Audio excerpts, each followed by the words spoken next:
Hi, Martin here. Today I want to show you some tips and tricks in disassembling and reassembling your steering gearbox for your Jeep Cherokees, your Wranglers. This could even work on like your Durangos as well. Pretty much a Saginaw box. Alright, well let's get started. Alright, now to remove the snap ring in here on the end cap, there's a small hole at the very top of the steering gear box. Get yourself a punch and a hammer. You're just going to bring this out a little bit here, like that. I got it out just a little ways. Screwdriver in here.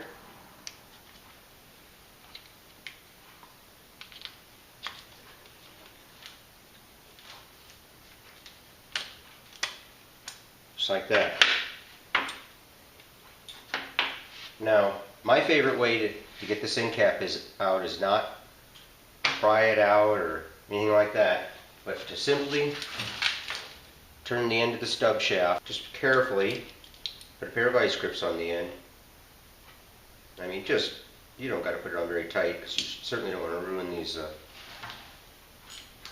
splines on here. Okay, and all you got to do, let's see, we're going to make a left turn so that'll force it out.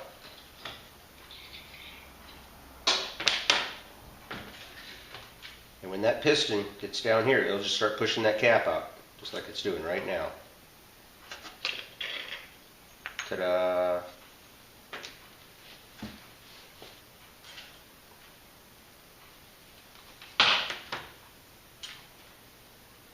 You just keep running that right out. You are going to get some oil.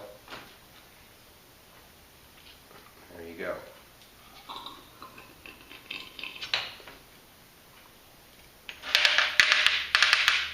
And you're ready for those ball bearings to come out. And that's why I have this tray here, just to catch them all. 24 of them. Now, in some older ones, like the ones I found in like a 77, had 22. Okay, I wanted to show you here. This is the piston out of a stock Cherokee XJ. This one coming out of a Dodge Durango.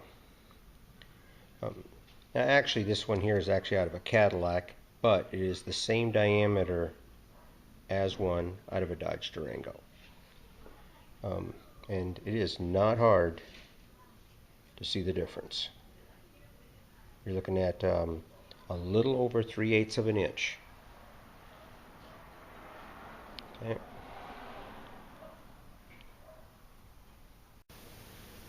Alright, something I'd like to show you. I just got done putting the pinion bearing in here. If you look at that, look how close each one of those bearings are. They're just touching each other all the way around. There's just tons of them. Now, here's the stock one. I just got done I took out. If you noticed, it's like in a cage type bearing. There's a space between each bearing. So you probably got, I would say, 1/3 less bearings in this stock one than I have in this new one here. This kit came from AutoZone. It was the 7857. Now this kit is meant to be used on a like commercial type like limousines, the old Tornados, Oldsmobiles, several other cars, because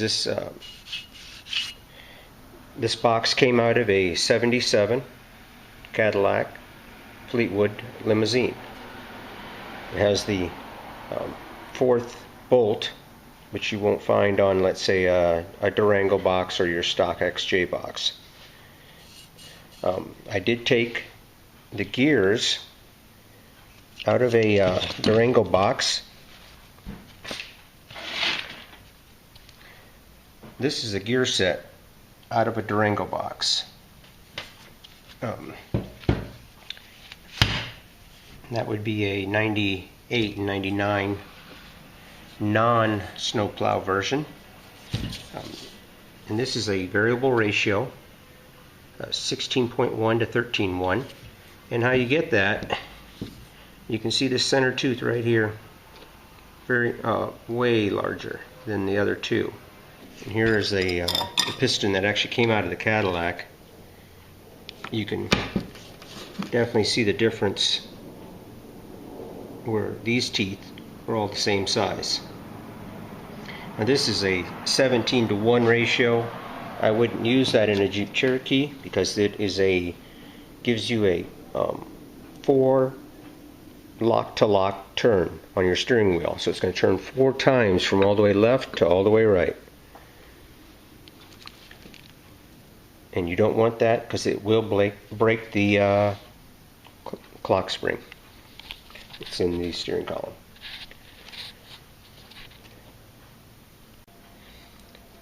Okay, now there are 24 balls in one of these steering gears. That's the fun part everybody gets scared about. Now it's obvious to see on this particular one, you got a dark, a light, a dark, a light, a dark, and you gotta stack them that way. This is kind of what I did. I just grabbed a lid, stacked them, starting with a light.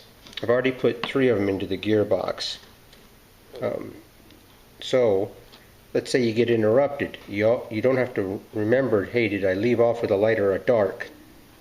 So if you stack them this way, no matter what, you just leave off with the last one you stopped with. Okay? And now you're going to place those. Let's see if we can get right up in here, one at a time, and kind of push them in. Use like a needle nose or even a pencil, and just kind of give them a little shove enough, and you're going to end up seeing them come out over here. You want to stop when you see one just about to come out. Okay, I've got the bolts put in. I've been putting them in right here, kind of shoving them through, and I can just start seeing the one coming around over here. And I looked and I got 7 left. Now you can do anywhere from 6 to 8 left. If you do 6 or 8, 8 will fill up this tray, and of course 6 will not. Now the one thing I noticed I like about 7 having left, because light was the last one I left off with. So if I put a dark, a light, a dark, a light all the way around, I end up with a dark left over. Just kind of nice if you do 7, because no matter how you're gonna, when you put this ball guide back in there, you could flip it around either way, and you don't have to worry about, hey, was I supposed to start with the light or the dark? Because here it ends either way or starts either way. Okay, now I've placed a little dab of grease on either end, on both ends, and right here on the other half of the guide. And then this is just to hold the balls in place. Just like that. Now they won't fall out when we pick this up, and we're going to put it inside here. Now the way I've done this is just use a pair of needle nose. I'm going to grab a hold of this very gently and then place it in. Now I've seen it done where you can put a tie wrap around here, or a zip tie. That works very well too. That's perfectly fine. And then you just cut the tie wrap out after you got it installed. Alright, so I'm going to go ahead and do this, and then I'll show you when it's in there. Okay, I've got it in place. Now all I've got to do is put the guide clamp on and the 2 bolts that go in there, and then we're going to rotate this piston, and we can drop the pinion shaft in there, which I got right here all ready to go. Alright, well there you have it. These are just some tips and tricks to not a complete build or anything like that. It was just some things that I wanted to put out there to show you to look out for or help you out when you're tearing apart or reassembling your Saginaw steering gearbox. Thank you for watching. If you never subscribed to me before, hit that subscribe button down there, that little bell symbol right next to it. That way you get notifications of any upcoming mods as I put them out.